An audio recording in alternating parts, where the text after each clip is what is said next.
Plan ना किया गया हो जी, एक ऐसा लेसन जिसके अंदर प्रॉपर प्लान ना किया गया हो कि किस तरह से टीचर ने क्लासरूम स्टेप्स को आगे लेके बढ़ना है, अपनी ट्रांजिशंस को कैसे मैनेज करना है, अपनी इंटरप्शंस को कैसे मैनेज करना है, अपने स्टूडेंट्स को किस तरह से इंगेज करना है through out the learning process. तो ऐसी सूरत में जब लेसन डिलीवर किया जाएगा तो उससे रिलेटेड जो इश्यूज सामने आएंगे मोस्टली वो कुछ इस तरह से होते हैं कि lower rate of students attention होता है, लो रेट ऑफ स्टूडेंट्स रिस्पांस होता है। हमारे जो स्टूडेंट होते हैं वो क्लास में मौजूद तो होते हैं लेकिन वो किसी भी क्वेश्चन आंसर एक्टिविटी में रिस्पांस नहीं कर रहे होते। लो रेट ऑफ स्टूडेंट्स अंडरस्टैंडिंग हो जाता है, जो चीज समझाई जा रही है उसको बच्चे अंडरस्टैंड नहीं कर पाते हैं। गो के वो सारे हिला देंगे यस मैम मुझे समझ आ रही है, but they are found unable to understand and comprehend the main idea of the lesson. इसी तरह लोअर रेट्स ऑफ रिटेंशन हो सकते हैं कि बच्चा for the time being may be response कर दे क्लास में, but when he goes back home report नहीं कर पाता, या जो होमवर्क के टाइम पे क्लासरूम लर्निंग को रिकॉल करने का वक्त होता है, at that time the child finds himself और हरसेल्फ अनएबल टू रिवाइज और रिकॉल कॉन्सेप्ट। ये प्रॉब्लम हो सकते हैं। या फिर लोअर और least ability to apply the knowledge. ऐसा भी हो सकता है कि बच्चा जो नॉलेज लेके गया है उसको अप्लाई नहीं करेगा, इम्प्लीमेंट नहीं करेगा। जब हम एजुकेशन की बात करते हैं तो एजुकेशन तो it's all about making changes for a beautiful life, for a more successful life. और जब तक हम अपने नॉलेज की बेस पे अपने अमल में तब्दीली नहीं लाते तो हमारी लाइफ में चेंजेस नहीं आती। इसीलिए बहुत सारे पढ़े लिखे लोगों की लाइफ आपको पैथेटिक लग रही होती है। The reason is there are gaps, there are missing links, there are the things that they could not perceive and comprehend and understand truly in the real sense of the word, and they fail to implement or apply those things into their real life, and the result is the society that we are living in. Agree or not, मुझे थोड़ा सा gesture दीजिएगा अपना message box खोल के, if you agree with the point or not, I want to see, then we will proceed.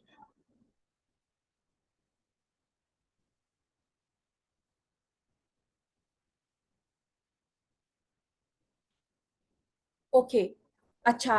पिछला जब हमारा सेशन चल रहा था तो उस वक्त हमने बात की थी, हम लेसन प्लानिंग की क्योंकि बात कर रहे हैं तो पूरे का पूरा फोकस रहेगा कि लेसन जब हम स्टार्ट करते हैं, आप में से किसी ने शायद तनवीर साहब थे, उन्होंने कहा था कि हम रिकॉल करवाते हैं। तो मेरा क्वेश्चन ये था कि रिकॉल कैसे करवाते हैं। Most of the people responded in a way कि हम बच्चों से क्वेश्चन आंसर करते हैं। तो याद रखिएगा, अभी जब मैंने एक्सपेक्टेशंस ली थी आप लोगों से तो उसमें मुझे रिस्पॉन्स ये मिला था बहुत सारे लोगों की तरफ से कि we want to improve our ways of lesson planning, we want to make changes in the lesson planning, we want to make them more result oriented, and we want to adopt or know the knowledge of the modern ways. अब modern ways की अगर हम बात करें तो they are setting the clear boundaries between the rejected practice and the common practice.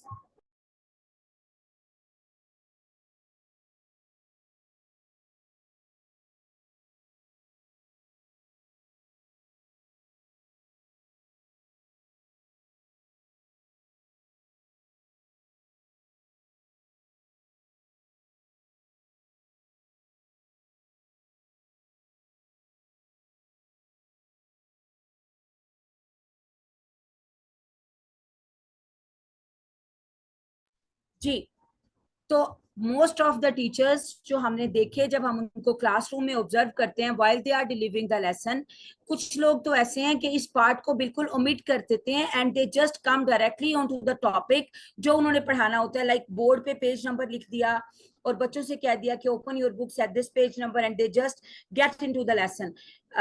इसके अलावा इससे बेटर प्रैक्टिस में कुछ लोग ऐसे आ जाते हैं जो कि प्रीवियस लेसन के साथ लिंक करते हैं या बैकग्राउंड नॉलेज को बिल्ड करते हैं। उसमें क्या कर देते हैं कि बहुत सारे असातिज़ा ये करते हैं that they start throwing questions towards the class। लेकिन ये प्रैक्टिस जो है ये कोई मच अप्रिशिएटेड प्रैक्टिस नहीं है when we explore the new era or the new practices or the modern practices of 21st century teaching and learning. तो इसमें अगर आप में से कोई मुझे बता सके कि ये रिजेक्टेड प्रैक्टिस क्यों है, I would like to have response from my attendees. अगर आप में से कोई जवाब दे सके कि इस प्रैक्टिस में क्या गलत है, इसको रिजेक्टेड क्यों कहा गया है, जी बोलिए।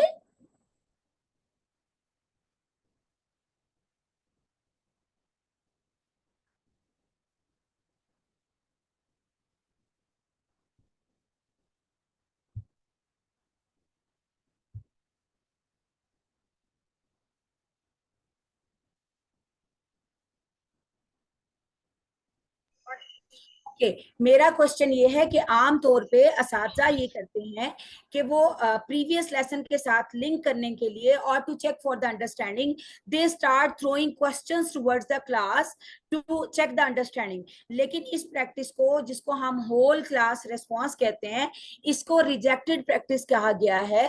मैं पूछना ये चाह रही हूँ कि आप में से कोई मुझे बता सकता है कि इसको रिजेक्टेड प्रैक्टिस क्यों कहा गया?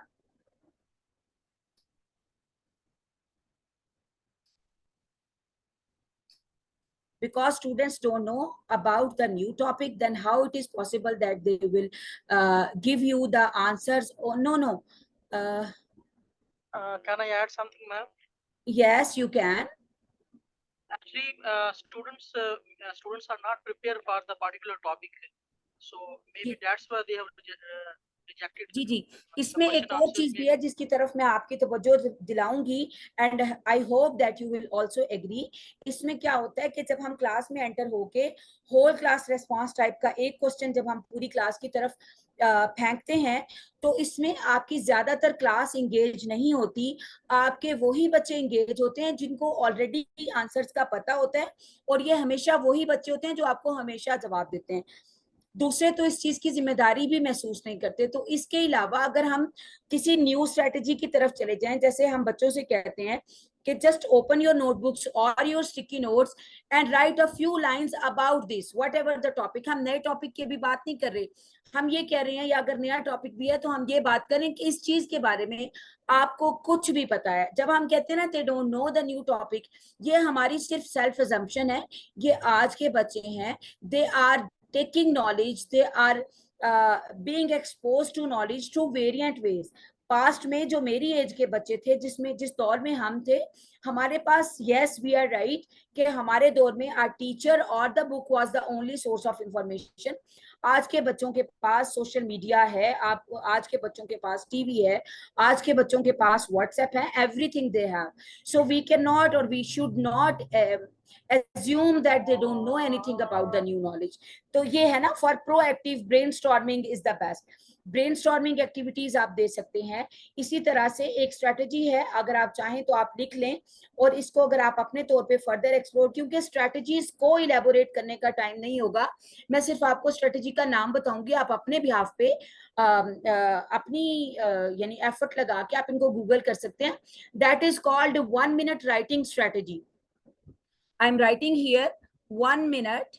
I will write here 1 minute writing strategy. इसको कैसे अप्लाई करना है, इसकी डिटेल्स क्या है, ये आप गूगल कर सकते हैं। इसमें क्या होता है कि हम अपने बच्चों को इन्वॉल्व कर लेते हैं कि वो किसी भी टॉपिक के बारे में जिसके बारे में क्वेश्चन किया जा रहा है उसके बारे में वो ग्रुप डिस्कशन करें और अपने रेस्पॉन्स को किसी एक पेज पे लिख लें या स्टिकी नोट पे लिख लें या अपनी नोटबुक्स पे लिख लें, and we get everyone writing into that. हम अपनी क्लास के हर बच्चे को इंश्योर करते हैं कि ही और शी इज राइटिंग समथिंग, कुछ ना कुछ वो लिखते हैं, and we accept that. It's exactly like when you start building a new structure. जब आप कोई नई तामीर करते हैं तो आप मटेरियल इकट्ठा करते हैं। आप यकीन कीजिए कि ऐसा भी होता है कि वो चीजें जो बज़ाहिर बिल्डिंग स्ट्रक्चर में कहीं काम नहीं आने वाली, जैसे कि शॉपर्स हो गए, जैसे पुराने कागज हो गए, जैसे इस पत्ते हो गए, कुछ भी ऐसी चीजें, लेकिन आपको पता है जब हम कंस्ट्रक्शन कर रहे होते हैं, जब हम भर्ती डाल रहे होते हैं, तो हर तरह का मटेरियल उसकी फाउंडेशन में लगता है, and then we build it up. तो बच्चे जो हैं वो जो भी चीज, even if they are talking about the new topic, वो जो भी रेस्पॉन्स लेके आते हैं, we should appreciate it. This is how they will feel encourage, और उनको लगेगा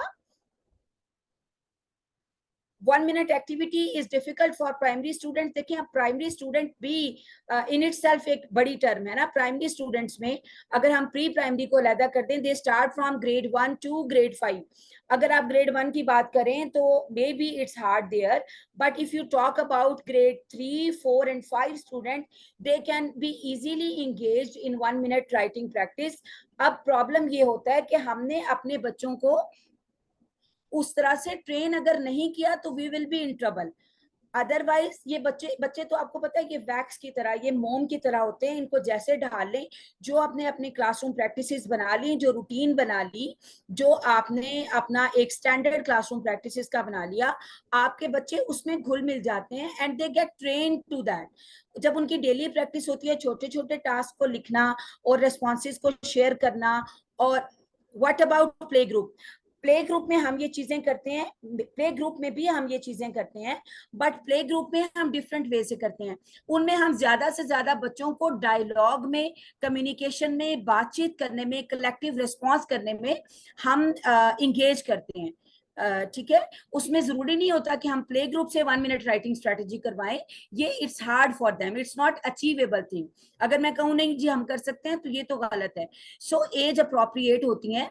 और मेरा ख्याल है कि प्री प्राइमरी के लेवल पे बहुत सारी डिफरेंट चीजें होती हैं जो हम बाकी लेवल पे, प्राइमरी या एलिमेंट्री या मिडिल के लेवल पे या हाई स्कूल के लेवल पे हम नहीं कर सकते.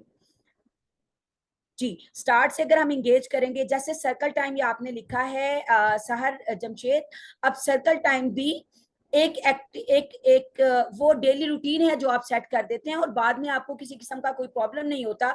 You just need to say circle time and आपके सारे बच्चे अलाइन हो जाते हैं and they start expecting what are we expected to do the next, and they prepare themselves and they are actively participating in the things. That's all points are highly appreciated, but practical it's tough and difficult. My dear Shahid Khan साहब, आप ये कह रहे हैं it's practically it's tough and difficult. देखें, हमने तो ये जो ट्रेनिंग सेशन है इसको भी हमने अरेंज किया तो it is tough and difficult. We are going beyond the boundaries of time and everything. हमने अपने जो ड्यूटी आवर्स हैं उससे हट के सेशन को अरेंज किया. It's tough and difficult. चीजों को ऑनलाइन करना, it's tough and difficult. But देखें, जब आप कोई चैलेंज लेते हैं, जब आप रिस्पॉन्सिबिलिटी लेते हैं, जब आप प्रोसीड करते हैं तो चीजें आसान होती चली जाती हैं. दुनिया की कोई ऐसी चीज नहीं है जो कि किसी भी डिफिकल्टी के, हाँ सिवाय इस एक चीज के, अगर आप फॉर्मूला टीचिंग को अडॉप्ट करना चाहें जिसमें आप क्लास में जाते हैं, बच्चों से कहते हैं कि इस पेज पे अपनी बुक्स खोल दें और ये है, और बोर्ड पे क्वेश्चन लिखे, कॉपी पे आंसर्स लिखवाए और हम क्लासरूम से निकल आए. That is the only thing that is not challenging. As far as we are concerned about their growth and development, हमें हर स्टेप पे पेन लेनी पड़ती है. और मेरा ख्याल है, व्हाट आई बिलीव, कि मेरे सामने जो ग्रुप ऑफ लर्नर्स बैठा हुआ है इस वक्त, या ग्रुप ऑफ प्रोफेशनल्स बैठा हुआ है, they are the pain takers, they are the ones who want to perform beyond the boundaries. जी, उसमें बात ये हो रही थी कि रिकॉल में पैसिफिक आपको एक टीचिंग आइडिया दे रही थी कि try to be more creative. 1 minute strategy, तो स्ट्रेटजीज में से एक स्ट्रेटजी है जो मैंने दे दी. हम कोई भी ऐसी एक्टिविटी करवा सकते हैं जिसमें हम इंश्योर करें कि हमारे बच्चे जो हैं वो अपने प्रीवियस नॉलेज के साथ न्यू नॉलेज को कहीं ना कहीं कनेक्ट कर रहे हैं या उसको रिवाइज कर रहे हैं. जी, अगली स्लाइड कर दीजिए सर प्लीज. इससे आगे चले जाएं. It's just the title. जी, जब हम लेसन प्लानिंग की बात करते हैं तो बहुत सारे factors. Who is at the centre? Actually the learner is at the centre of the planning. जिस वक्त जब भी कोई टीचर, एक आइडियल टीचर बैठेगा तो वो अपने लर्नर को सेंटर में रखेगा और प्लानिंग करेगा. It's exactly like the market. कोई भी मार्केट की ऐसी प्रोडक्ट है जो अच्छी सेल्स करना चाहती है, अच्छे रिजल्ट्स लेना चाहती है, तो वो अपने कस्टमर या अपने क्लाइंट को सेंटर में रखते हुए अपनी प्लानिंग करती है. So when we talk about the lesson planning is not about the teacher only, it's more about the learner. So whenever the lesson planning comes to our mind, क्या चीज mind में आती है कि हमारे सामने जो लर्नर बैठा हुआ है, अगर आप इस स्लाइड को देखें तो इस स्लाइड के अंदर जो सामने बैठे हुए बच्चे हैं वो सारे बजाहिर वो बच्चे हैं, they are equal human beings and there is nothing wrong about that fact. वो सारे बच्चे हैं, वो एक क्लास है। लेकिन इस क्लास में बैठे हुए बच्चे, हर एक बच्चा दूसरे बच्चे से किसी एक पॉइंट में, किसी दो पॉइंट में या इससे ज्यादा फैक्टर्स में डिफरेंट है। क्या क्या चीजें हो सकती हैं जो एक बच्चे को दूसरे से डिफरेंट कर सकती हैं, उनमें से चंद एक मैंने इस स्लाइड पे डाली। This is just a sort of brain storming कह लें, to help you brain storm कह लें, to give you an idea कि what more you can think about कि कैसे कैसे बच्चे डिफरेंट हो सकते हैं। बच्चे डिफरेंट कॉग्निटिव एबिलिटीज के साथ हो सकते हैं, बच्चे रेडीनेस के डिफरेंस के साथ हो सकते हैं।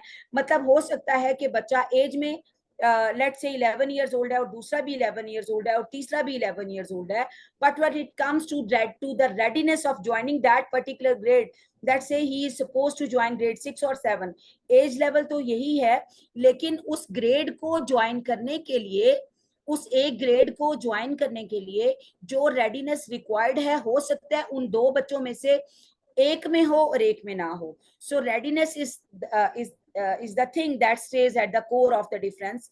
इसी तरह लर्निंग पेस है, हर बच्चा एक डिफरेंट एबिलिटी के साथ, डिफरेंट लर्निंग पेस के साथ पैदा हुआ है। ऐसा नहीं हो सकता कि तमाम आपके सामने 2025 की स्ट्रेंथ बैठी हुई है, उन तमाम बच्चों को आप एक ही पेस से चला दें, या वो तमाम बच्चे एक ही पेस के साथ लेसन्स को ग्रैब करें या कॉन्सेप्ट्स को ग्रैब करें।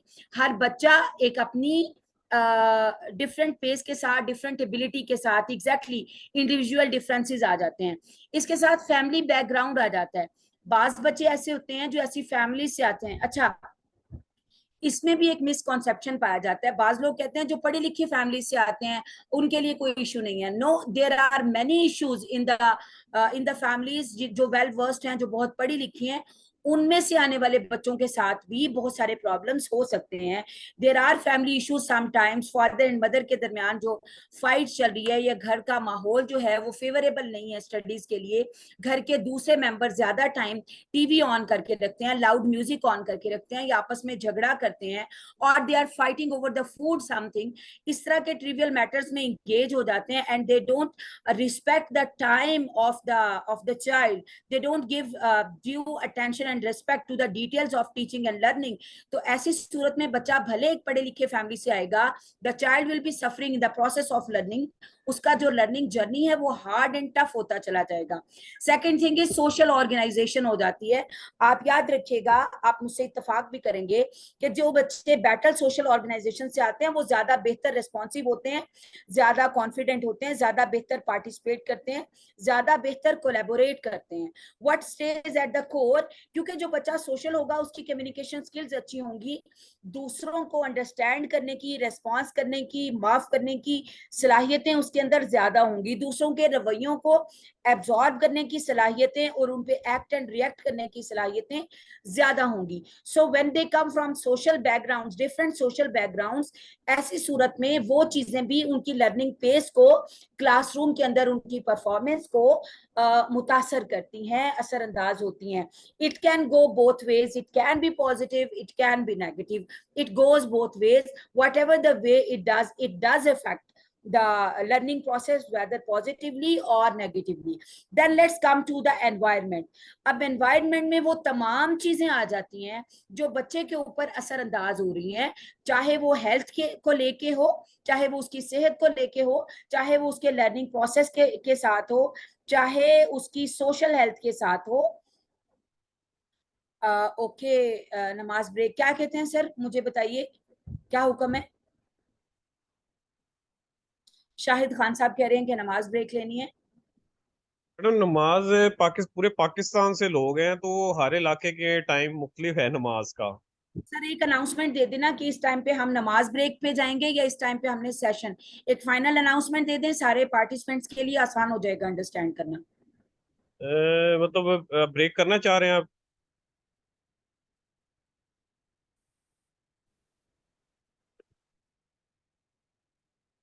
आप ब्रेक करना चाह रही हैं मैडम, कितनी देर की? हेलो। 7:15 बजे दोबारा रख लें, 7:20 पे। सबके लिए। मैडम क्या कहती हैं आप? जी सर, जैसे आप कहें, देखें I am more into what the participants are saying. आप उधर से राय ले लें, एक पे इत्तेफाक कर लें और उस पे मैं तो अकेली बंदी हूँ, मैंने नमाज पढ़ के वापस आ जाना है, आपने मैनेज करना है ना पूरे ग्रुप को। जी जी, तो फिर हम जी, नहीं, मैं ये पूछ रहा हूँ कि कितनी मिनट की ब्रेक कर लें आप, ये सिर्फ बता दें। 7:15 तक तो इजीली सब वापस आ सकते हैं ना नमाज पढ़ के। जी ठीक है, चलें 7:15 7:15 इज तक आ एनफ, जाए। वुजू करने और नमाज पढ़ने के लिए चलें जी, ठीक है। सफिशिएंट टाइम है। हाँ जी, 7:15 पे सब लोग वापस आ जाए। ठीक है सर, आप मीटिंग एंड कर रहे हैं? जी, मैं फिर एंड ही कर देता हूँ। जी, आप मीटिंग एंड कर दें, विल रीस्टार्ट इंशाल्लाह। ठीक है, ओके।